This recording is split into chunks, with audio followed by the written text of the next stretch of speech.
Get that out of the way. Yeah. Okay. Now we're recording. So, do you think the time maybe wasn't as great that we maybe should consider doing it another time? Yeah, we could try.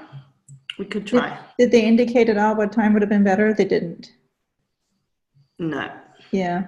All right. We'll have to just see for next time. But I mean, yeah, we can wait a little bit, or we can let Matthew and Melissa ask some questions, or just plow on ahead. Well, should we just crack on, and then people can join? Yeah. When they join. I think so. Yeah. It's about 5 minutes past, so yeah. Okay. Cool.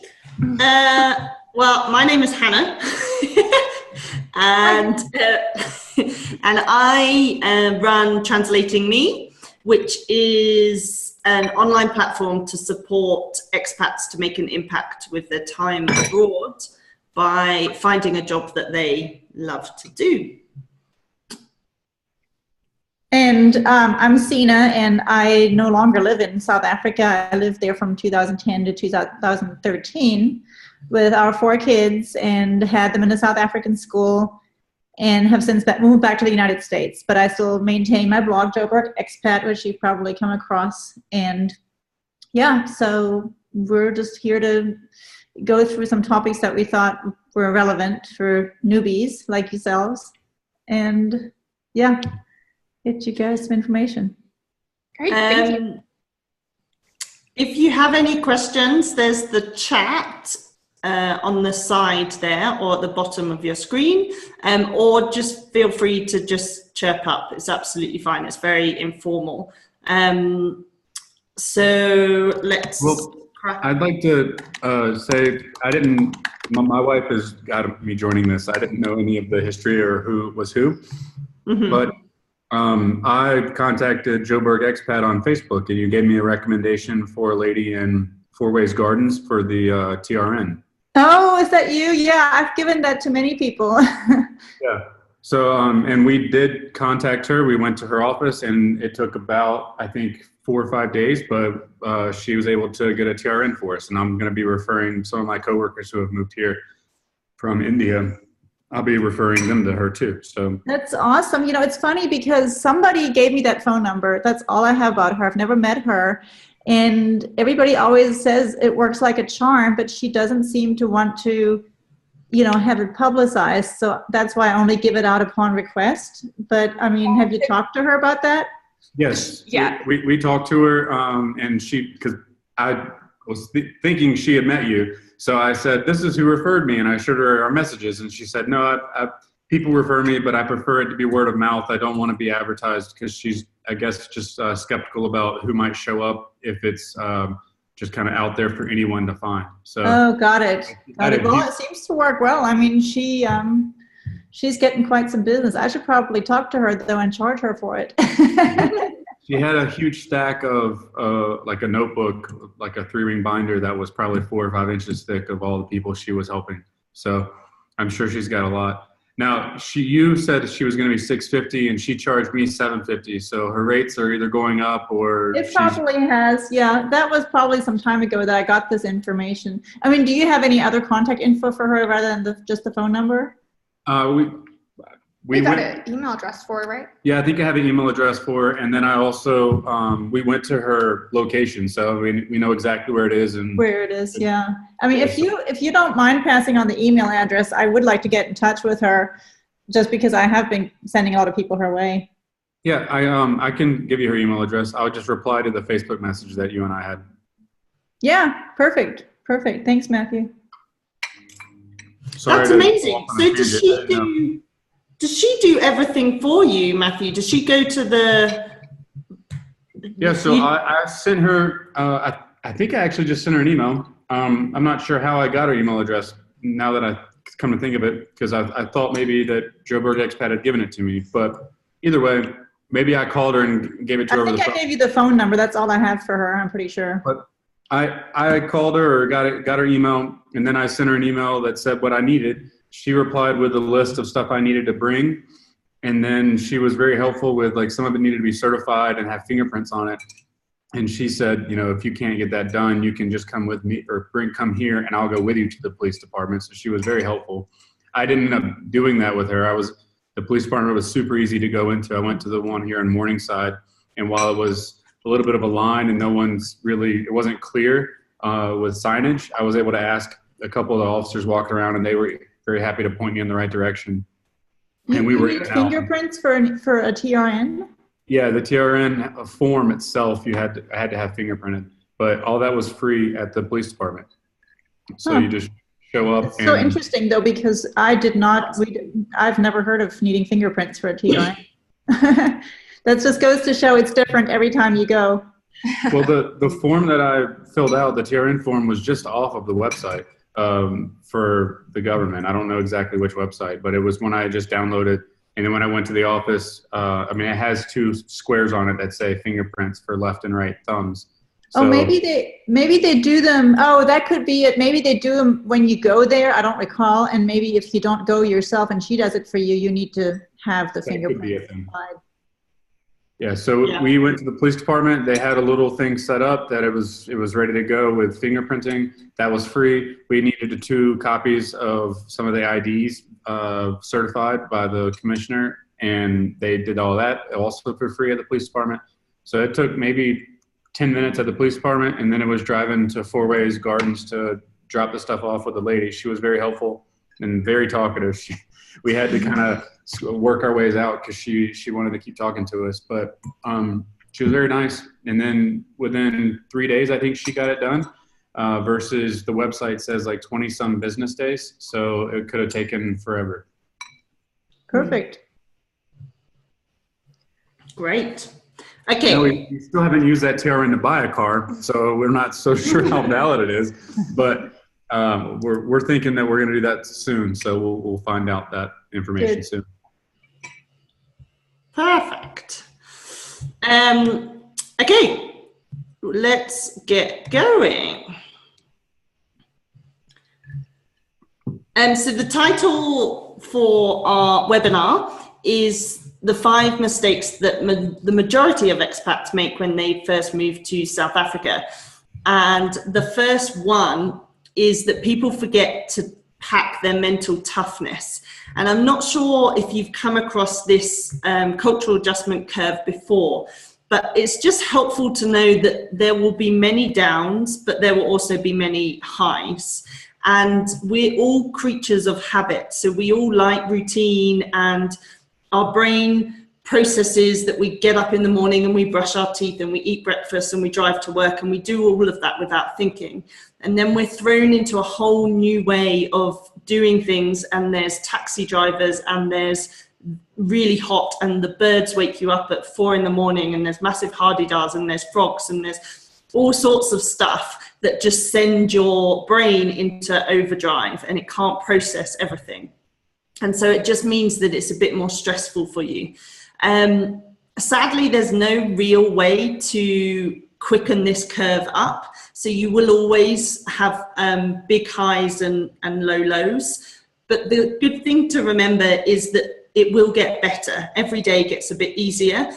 And the curves and the peaks and troughs tend to kind of get a lot smaller. One way that can be helpful and is incredibly challenging if things are really tough for you is to keep looking forward. And I always use the analogy here of a car, and that your front windscreen is 10 times the size of your rear view mirror. And yet so often when we move abroad, we look at all the faults and the frustrating things and the things that don't work, instead of looking at what we do want to get out of it. But it sounds like you guys, Matthew and Melissa, are well and truly maximizing all the good stuff that is here anyway. But just, it's quite helpful to remember that things do get easier, and it's completely normal through any change cycle for it to be pretty tough and also very exciting at the same time. Yeah, and I think that's, you know, pretty much true for any expat. And if you've been expats more often than once, then it gets easier, because you realize that each new country is so different, and it's better to look at the positives it has than to look at the things that don't work. And but then again, also to give yourself sort of time, instead of feeling like you must succeed. Just like a new mother would, you know, you just have to give yourself time. Sometimes it's okay to wallow in self-pity and just be really sad for a few days, and it's always going to go uphill again. And you've always got the wine. So you can always drink wine. The other mistake a lot of people make, and again, you guys clearly are, but is to stay at home and to be scared to get out and to explore and to see the beautiful jacarandas that are here at the moment. And the more you can say yes to things, the quicker it will be for you to find friends and to figure out how things work here. The third thing, I was just going to interject quickly, Hannah. Yeah. At the end of this, I think afterwards we're going to send you some information as well that links to certain blog posts we've written, and that just has a ton more information. So for this particular topic, staying home, we have a lot of remedies of tips on what to do in Joburg to get out of the house and to mingle with people, join groups, things like that. And I have also just started to get out of my comfort zone and do a lot more on Instagram stories. So quite often I will post videos on there of things to do and where to go and cool places that I stumble across. So and that's another, I mean, since we're talking about groups like that, because I found that joining others in Joburg for me was the best way to get out, and definitely out of my comfort zone, which, you know, I never would have done otherwise. And one of those groups was the Joburg Photo Walkers. I don't know if you've heard of those, but they go out in groups, usually on a Sunday, and go into areas you might not want to go by yourself, you know, just for the purpose of taking pictures. They're all like hobby photographers, but you don't have to be, you know, a really good photographer. You can just join them to walk, and it's always interesting. And then there's also there's lots of local tours. In fact, I think one of the links we're going to give you talks about sightseeing tours in Johannesburg. One of the ones I really enjoyed was the graffiti tour done by Past Experiences. That also, again, took you into Braamfontein and maybe even Hillbrow, you know, areas you probably were told by anybody who knows Joburg to never ever set foot in. But those tours are safe because they're in groups with people who know the area, and it's just very interesting. I mean, just the graffiti that I saw on that tour was mind-boggling. I never thought I would like graffiti, but it was really, really interesting. Cool. And also, that's exactly what we do. So every month we do a different tour and go and see different things, and also can arrange any tours with guests and Soweto tours or Hillbrow, Ponte Tower tours, all of that kind of stuff. You just need to get in touch with us. What's your next upcoming one, Hannah? You put me on the spot. We have 44 Stanley. So we are on the 30th of November. Sorry if you are watching this not live. But on the 30th of November, we're going to meet the makers behind 44 Stanley, which is a really cool urban warehouse collection of designers and coffee and chocolate. So we are literally coffee tasting with the chocolate, and then going to meet I can't remember his name, the fashion designer behind Black Coffee. Has just come back from South African Fashion Week. So we're going to go to the back of his store where he doesn't usually show all of his catwalk items, and he can talk us through all of that. That sounds great. 44 Stanley is a great area in Joburg. Real fun. Okay, so the third thing is that is more, I suppose, for expat partners, and particularly if you don't have a work permit, is get used to being a second-class citizen, and that you won't be able to open many accounts at all, or have a phone on a contract, open a bank account in your name, and even when you do open a joint account, they still don't give you 100% access to everything. It's incredibly frustrating. But yeah, and the bank accounts are all much of a muchness. We bank with Investec, but ABSA are great, and the main one for internet and the app is FNB. They do a great reward program, and their app is by far the best. And I would actually say South Africa is leading the world at their mobile technology. You know, and I don't know, Matthew and Melissa, if you've already opened a bank account, but in South Africa, you know, people ask, like, do I even have to have a local bank account, or can I just make do with my overseas one? And last time we had this webinar, we kind of like went into detail with that question. One reason to have the local bank account, like Hannah just mentioned, is that the online banking capabilities are really wonderful. And not only that, everybody uses them. So, you know, if you have your gardener come and tend your lawn, and your pool people, you know, clean your pool, and, you know, anything, sign up for music lessons with your child's music teacher, everything goes through, what's it called? EFT, electronic funds transfer. So everything is online banking, and everybody will bill you that way, and then you pay them that way. So if you don't have a local account, it makes it a lot more complicated. Yeah, we're set up with FNB. Perfect. Matt's HR at their company, she had a contact there, and he's come in and talked us all through the paperwork, and we're set up with local accounts now. I assume different companies have different setups for how they treat expats and where their payroll departments decide to pay people. But yes, mine was going to pay me locally, so I had to open an account so that they could pay me locally. Okay, good. But yeah, we have FNB because my HR representative, she had a contact with a private banker at FNB, and so he was able to open an account for us. Perfect. One other thing I wanted to interject here that has only not, you know, secondary meaning with bank accounts, but it's kind of important, is, you know, your correspondence with your home account, because I presume you still have a bank in wherever you came from. Is it the US or? Yes. Yeah. Don't change your address with them to forward you stuff to your South African address. If possible, have all that mail go to your office address in the US and have that be sent in your pouch or whatever, however else you handle it, or have somebody else take care of it, and you just, you know, get pictures taken or something, because we had trouble with that. Like we had a bank account in Germany and corresponded with them, and they would send stuff in the mail, like, you know, the new debit cards. And it was secure because they sent the PIN number separately, but nevertheless, they were, you know, some Nigerian scheme was trying to break into it and take out 10,000 euros all of a sudden. And our bank caught it in Europe, but, you know, it was kind of frightening that was so close to happening. So, and it's through the mail. The South African mail is not safe, so you don't want any important information like that go through it.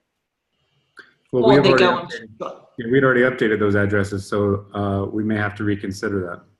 Yeah, I would reconsider it. I think there's even services. Hannah, aren't there services where you can have your mail sent to, like, somewhere in the US, and they scan it for you and then email you the picture of it or something like that? We've researched those, but there's none that seem to be that affordable depending on how much mail you have. I don't think you can choose which. Like, oh, it's okay to send personal letters, but it's not okay or like scan and email us all the bank statements. So that there's, and I think they do different pricing tiers depending on which. I see. Now, do you have an office in the US that will forward you anything? I have our mail so we kept our home in the US, and we have mail forwarding to my parents' house. So that was one thing I did this weekend, was I sat there and held mail up to the video camera to see if it was crashed or not. I got you. You know, I would almost suggest that you give the banks that address, your parents, and then they go through it for you. Yeah. I mean, I'm just saying this because we had that exact experience. We didn't change it. I think our American mail was handled by the office, and we got like a FedEx pouch or something every once in a while. But our German mail wasn't, and that's how it happened with the German bank account. So we were just after that, like, okay, well, that was kind of scary. Sure. It's always good to be safe and sorry. Yeah. And the South African mail is just not safe. So Yeah, we've noticed when trying to order things online, which was a very common occurrence in the U.S., that here a few places will ship. So the reliability of the mail is something we've already aware.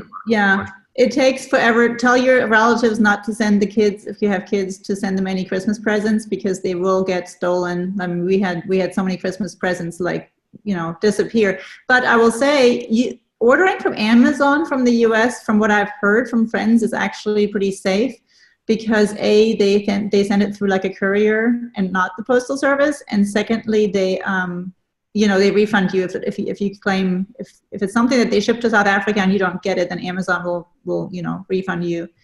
Well, I'll find that out. I've got my first order supposed to show up in another week or two, so we'll see. Okay, well, let me know. I'd be interested to hear. Like, you can post that on Joburg Expat's Facebook page if you have any insight, because that's always a very hot topic.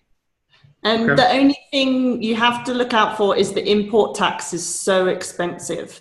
So often Amazon already pre-calculates all those when you're ordering.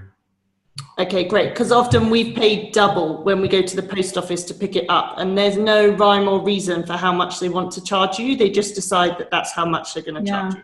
I think that's why Amazon works very well, because you get everything up front and it bypasses the postal system, so there's no surprise fees or anything like that. Perfect. And the other thing is a PO box. You can get a PO box, which we do. And so we don't really get much mail to our house at all. And then all of our bank statements are now online.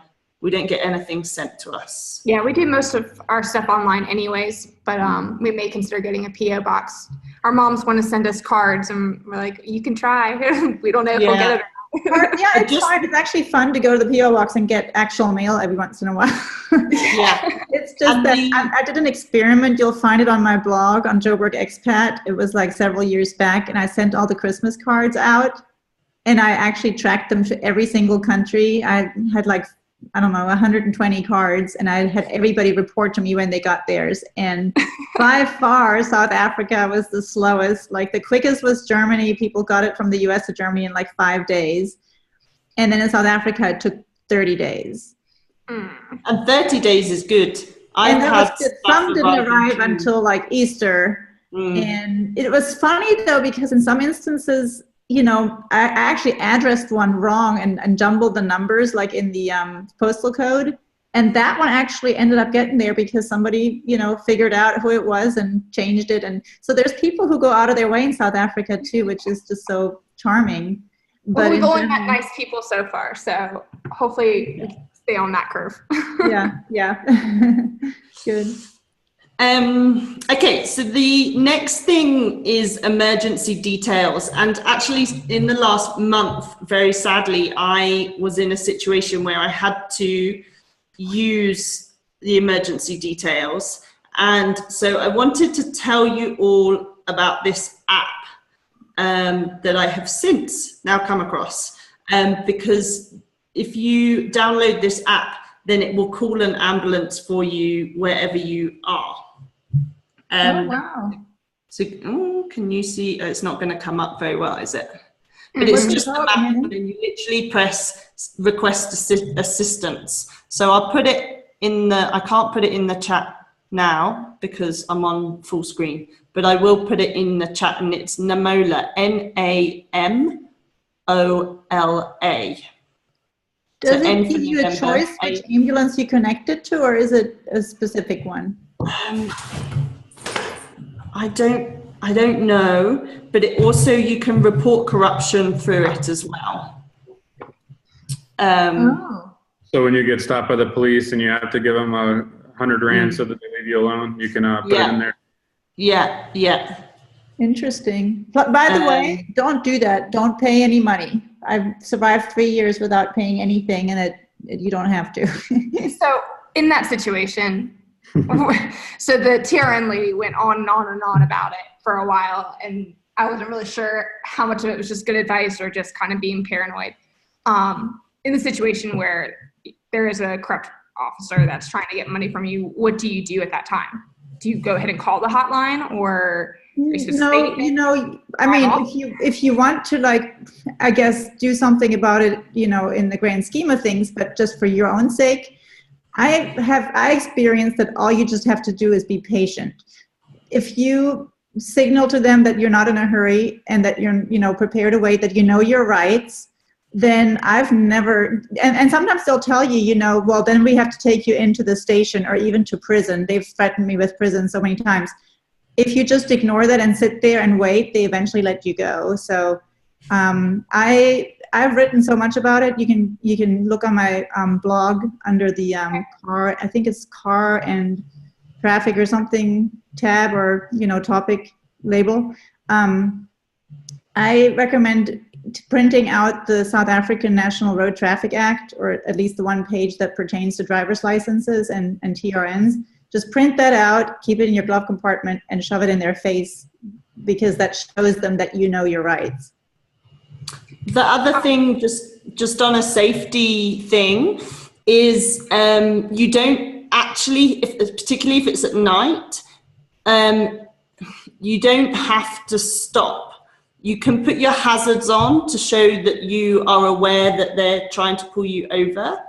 And then you can stop at a petrol station, or you can go to whatever is the closest where there's some other people around. So if you're ever driving at night, that's just a really good tip to know that you don't have to pull over, or you can put it in your GPS to just go to a police station. Because you don't really want to pull over at night, because you're not guaranteed that they actually are the police. Right. But I've never ever had a problem. I've been stopped in a couple of roadblocks, but that was a long time ago, before Uber. Now I just Uber everywhere. Uber, yeah, is very practical, and it's very cheap in South Africa too. So that's a great option. That they don't have that here. Very cheap. So that's good. I would also say that, like Hannah, you really don't get pulled over by police like in the dark of night. They usually have roadblocks where they pull everybody over, you know, and then they try to get bribes there. But usually it's a pretty crowded area. I've rarely seen where, you know, it's not like in the US where a cop will chase you down. It's more like they set up blocks and pull everybody over. And there you just have to be patient. I mean, like I said, I never had to pay anything and never really felt threatened. But you have to have a tough skin and kind of like not let them get to you. And sometimes you hand them like a bottle of water. I mean, sometimes they will even ask you, did you bring anything for us today? That's usually the first question. And then you basically just say, I'm sorry, no, or whatever. Or maybe you give them a piece of gum, but don't pay them. Okay. On that same kind of train, one of the things that Retina had mentioned was that I also needed a TRN. So we have one for Matt because we thought that was required in terms of buying a car, but she was suggesting that I also needed, and that the police may give me a hard time if I didn't also have one. I don't know if she's trying to want more business or okay. Oh, we didn't go through that. I've been here 7 years. Okay. Yeah, I only had my husband's, and the only downside with that is when you buy the car, whoever has the TRN has to also register for the car, so you can't register the car as the spouse. That goes back to point number 2, that don't think, or number 3, I guess, whichever it was, don't think that as the spouse you can do anything. So whoever is the main visa holder, you know, is the one who has to go to those things. But once you've bought your car and you both, you know, go there and buy the car and register it, you don't have to have your own TRN. I always it's just like if I was driving by myself. And and some cops will use that to get a bribe. They'll say, oh, this is not your TRN, this is your husband and it's his car, so you're not technically even allowed to drive it, so here, pay me some money. And that's totally bogus. You know, you are entitled to drive that car with your American driver's license that's valid and that's in English and has a picture of you. Those are the requirements. And that South African Road Traffic Act that I told you about, you can find it on my website. It's one of the, in one of the blog posts, and you just keep a copy of that page in your glove compartment, and if necessary, show it to them. Okay. But they'll ask all sorts of crazy stuff. They'll ask if you have a permission from the embassy. They'll ask if you what did they ask me? Oh, if I had permission from my husband that I could use his car. They ask all sorts of things. You just have to brush it off. Okay, thank you. Yeah. Hannah, I had a quick question about the medical, the emergency. Yeah. That app you mentioned, Namola. You don't know if it's linked to like a specific, like Netcare 911 or? No, I think it's probably Netcare. I think it's probably Netcare because that's the main ambulance. The main ambulance service. Okay. So that's probably the best. Yeah, the best one. So instead of having to dial, you just press a button on your app. Is that how it works? Literally just press it and it finds out where you are and you just press it and then you're done. Wow. Yeah. So, excellent. and I just got an email from them to say it's been so popular that they're going from Thursday national. So I think previously it was just Cape Town, Joburg, Durban. Now I think wherever you are across the whole country, it can pick you up as long as you. I'll research that. That'll make a good blog post. I mean, that's an interesting topic for a lot of people. So basically, the reason that this even comes up as a topic, guys, is that in South Africa, there's no national emergency phone number, sort of like in most other countries, like 911. It doesn't exist. So what is the 1022? Different numbers are listed, but whether you call from your cell phone, it's a different number, and then the fire people are different from the police, from the ambulances. So I think the main number to have is that Netcare 911 number, to be honest, and if there's an app, that's even better. And it's also important to post that like on your fridge or somewhere central in your house that, you know, your maid, if she's going to be in charge of anything, you know, knows what to do as well.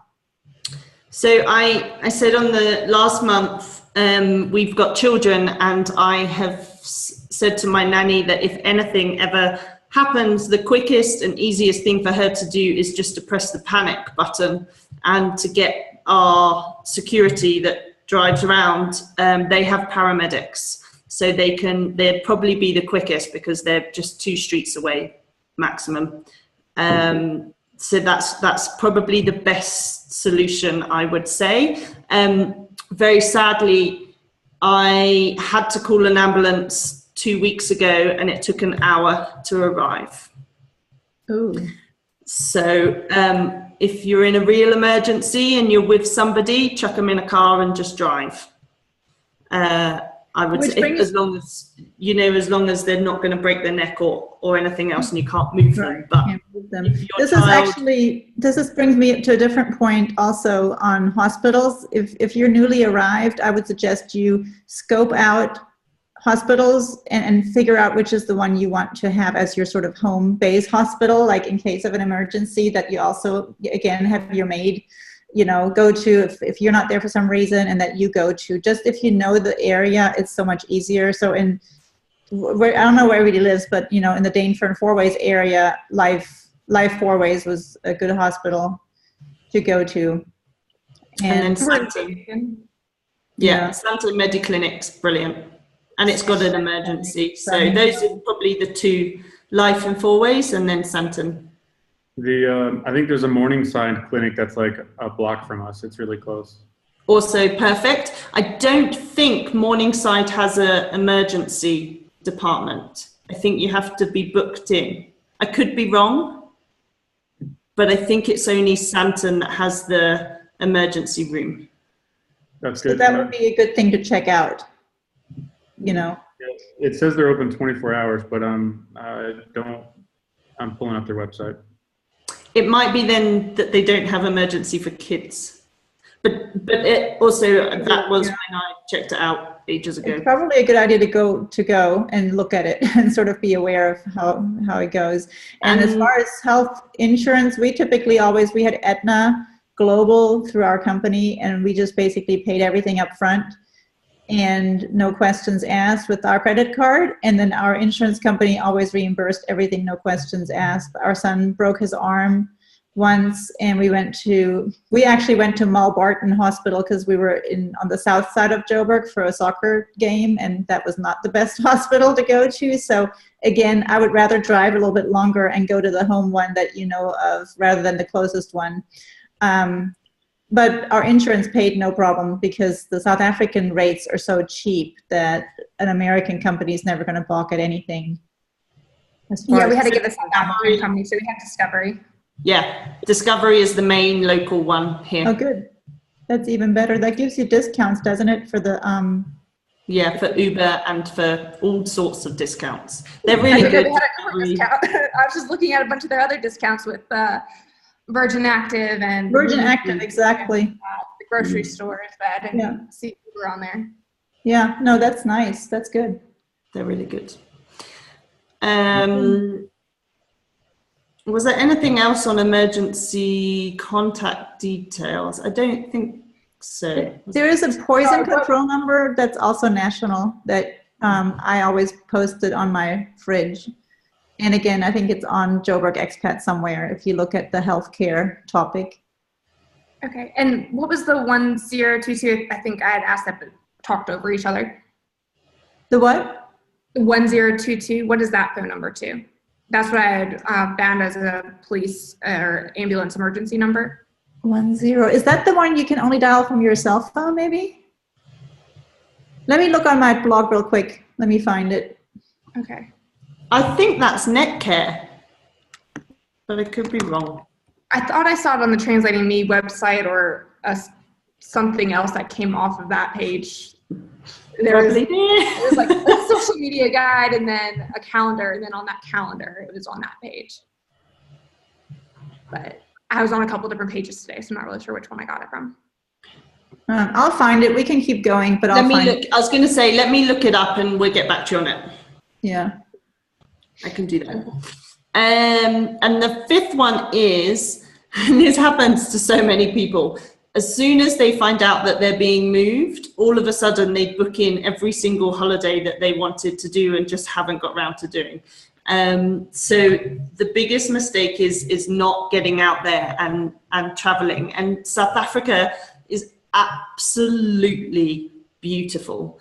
You just have to be on Facebook with a few other expats to see their incredible photos of Lesotho through to Kruger, through to Cape Town, through to Durban, through to the west, east coast, south coast, the beaches, the mountain, everything. It's just incredible. Hey, Sayan? Cool. I found them. Let me just paste them right here. 122, I think, is the number. Did you refer to 112? No, 1022 is the one that I came across. That's funny. I don't have that number anywhere. But the 112 number, but maybe it's changed, was the one that works from your cell phone for all emergencies. So from your cell phone, you actually have sort of one central number. And then the Netcare 911, which is the private ambulance, was 082911. Thank you. But that app is the best, I think. Yeah, I definitely want to look into that app. That sounds great. Hmm. And can you spell it? Is it Namola? NA, so N for November, A for Apple, M for Mother, O, L for Lima, A for Apple. Okay. Cool. I love that picture. Oh, bless you. Okay, so for people that are thinking about moving or have just moved, we offer a personal assistance service, which basically means that for 24/7, you can WhatsApp us and get any advice or questions answered, such as all of the ones you've been asking tonight, through to what's this neighborhood like, or what's the traffic like, or have you heard of this school? And wherever possible, we would then put you in touch with a local expat that can also give you referrals or give you their advice. Your personal assistant will also make recommendations on anything from where to go over Christmas, through to a gardener, or there's a great cleaning service if you both work and you don't want to have the hassle of employing somebody. They're called Sweep South, and they are professionalizing the kind of very outdated, old school domestic network. So they're a great company and doing some really good things. And then all the resources. So the social media guide, or finding, if you're looking for a house, then we've got a guide to look at the security, questions to ask your relocation agent if you have one, questions to ask the schools, or just things to consider when choosing a neighborhood. So the different things that we could do is the home search, and we can help you with translation services or all the administration that you go through, different neighborhood tours, and again, connect you with a local expat that lives in that neighborhood so they can show you where they go for coffee or where the local Virgin Gym is, or, you know, come along to the country club with us, whatever you want to do. And then we collect all the details of different domestics and cleaners and gardening and au pairs and tutors, people that were employed and have been left or want extra days, so we can connect you with all of that. So this service is just $49 a month, and there's no contract, so you can have it just for 1 month when you first arrive, or for the 3 months or a whole year. There's absolutely no contract, and there's a 30-day money-back guarantee if it's not actually what you thought it was. For those of you that are on the webinar and do want to join us, if you join up by the end of the week, then we will also throw in the Ultimate Expat file. And this basically is a checklist and a resource for absolutely everything, from figuring out your will through to putting down on paper all your bank details. And this is actually really important, as we said on point 3, particularly for a partner.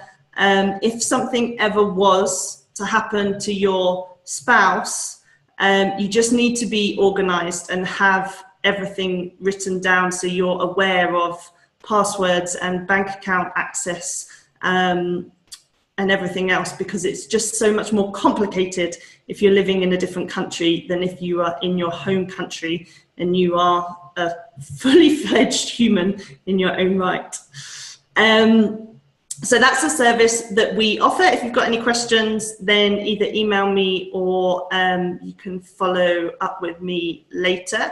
And also, if you want to, if you're not moving kind of in this month or next month, but you're just looking to move next year, you can always sign up and pause it until you actually want to kind of activate it, because that will lock you in at this price, because we'll probably go up next year. Cool. I'm going to come off screen. Any questions? Do you have questions? I don't think so. No major questions. The next major milestone for us is we're going to be buying a car, and we were intending to buy one from a normal dealer who also sells new cars. We're going to be buying a used vehicle, but we were thinking we would buy a used vehicle from a dealership, just based on the reputability that comes with a dealer. But it does seem to be that those are going to be 20 or 30% more than the same vehicle from a third party, like a non-dealership. We bought our car. I don't know if you've read the blog post about buying a car in South Africa that I have on Joburg Expats. Yeah. So, you know, we bought it from this dealer, but he was in Benoni, and everybody said, "Oh, you can't buy anything from an Indian in Benoni," which was kind of funny because some Indian in Benoni took offense to me putting that in that blog post, but it was the truth. It was what you know, a lot of local South Africans said. But in the end, I mean, the car was fine. We had no issue. And I think in hindsight, we might as well have bought one on autotrader.coza. I guess on Gumtree, Hannah, right? I probably wouldn't buy a car. That's their sort of Craigslist. But I think you're not going to have issues. Our big hang up was with the whole registration process, that we thought it's like in the US, you know, for us to buy a car, we have to get a title. Otherwise, it's not legit. And of course, it doesn't work that way in South Africa. You register it after you've bought it. So I think that that you're not going to have a problem, but I would, to be safe, I guess a dealer would be the best place to buy a car. Yeah, and I've looked at a bunch and read reviews for the different dealerships that they have cars that we're interested in, because we've narrowed it down to a particular make and model. So we're trying to be cautious about it, but optimistic at the same time.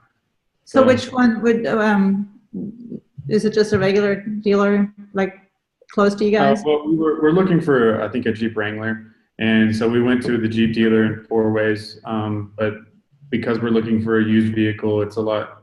You don't really get the same selection.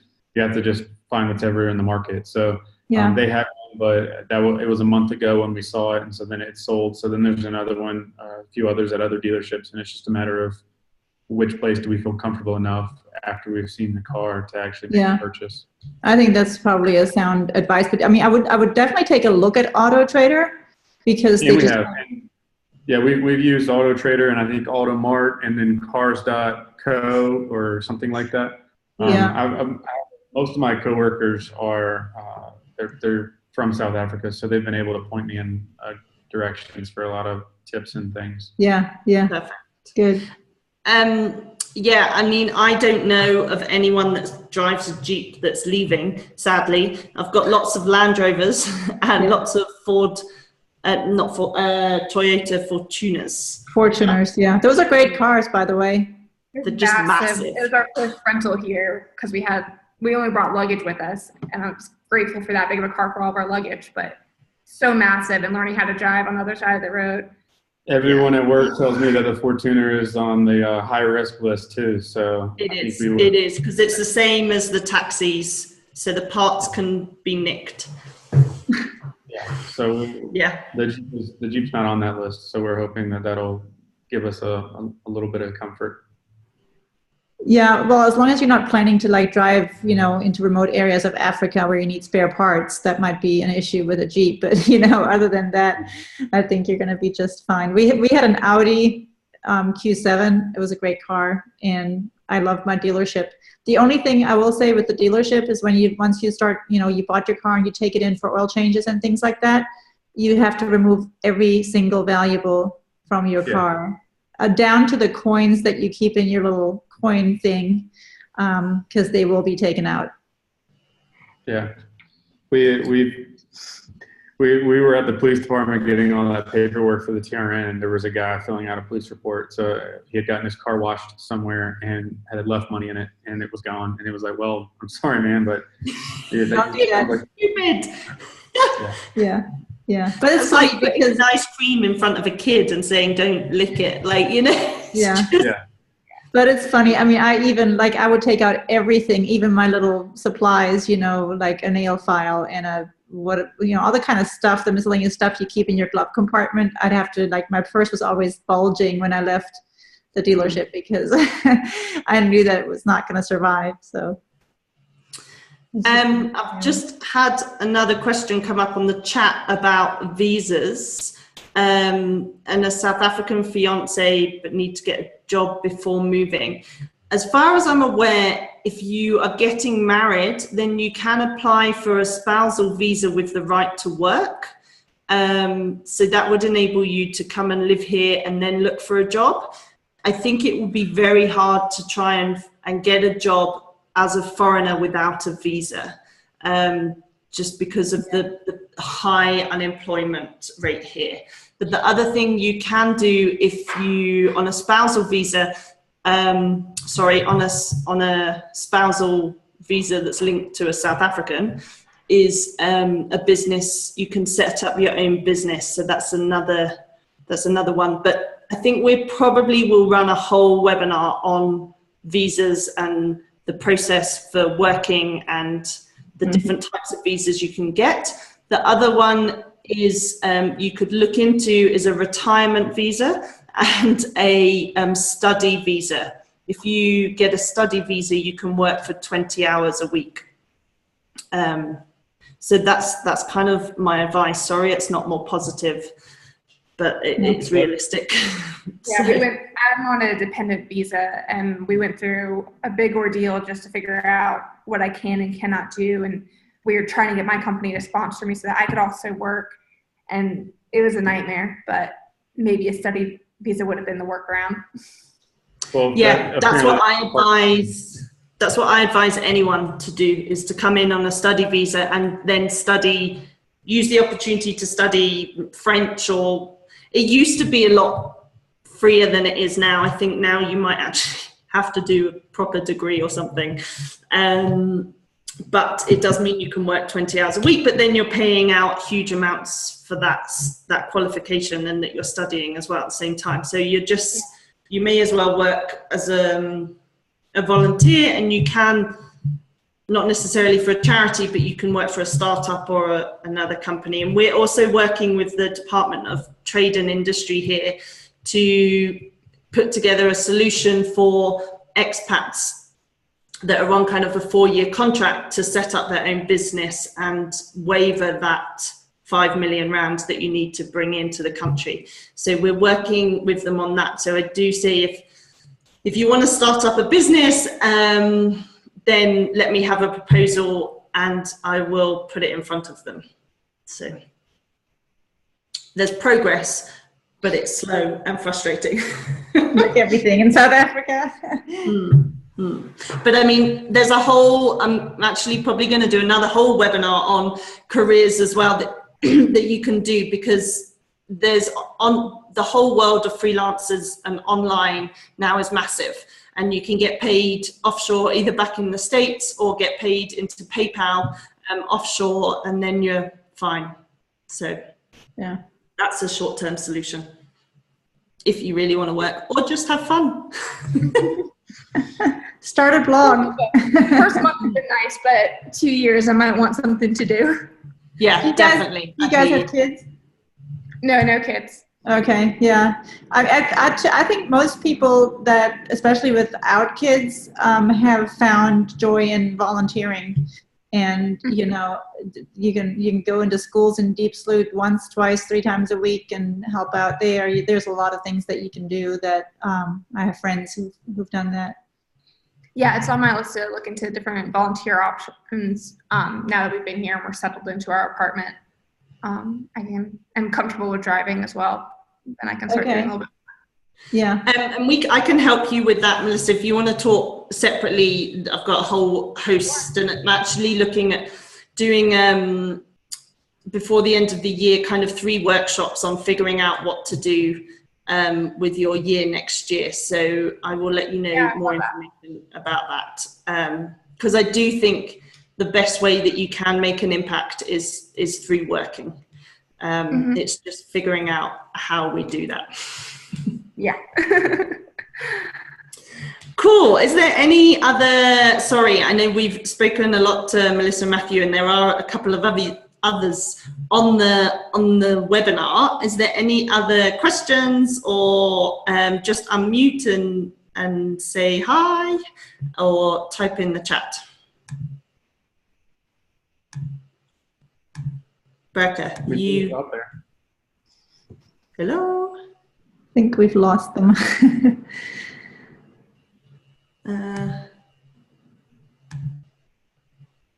No? I don't see any on mine, but I think you're getting some private messages maybe. Hang on, let me see. They're just lurking. They're just lurkers, huh? We're not that scary. You can come say hi. You wanna go ahead and wrap it up? I mean, I think we covered a lot of ground.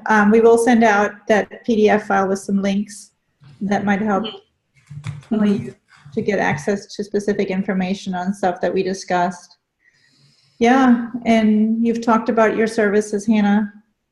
And otherwise, we'll have another one of these next month, and it'll probably be a specific topic that we have to decide on. This is a question that we have for you. First of all, I mean, we'd love to get feedback on this, and then, you know, what are the topics that are the most important for you, you know, moving to South Africa? We touched on them in pretty decent detail these last few minutes, especially in regards to buying a car and things to look out to. And everybody gives advice, but some of it's, you know, a little overboard, such as the lady saying, I also need a TRN. And volunteer opportunities is something I'm interested in, just not sure where to get involved or where I can make the best impact or what all my visa actually allows. If there's places that will allow me to work with a dependent visa, is that an option? Kind of under the visa volunteer. Yeah. When you sit back at home, you can sometimes waitress, you know, without all the paperwork. So information like that, I think, would be really helpful. Like we talked about in the beginning of the call, we've been pretty active on the weekends, but we don't do a lot during the weekdays. So getting more information about stuff to do there.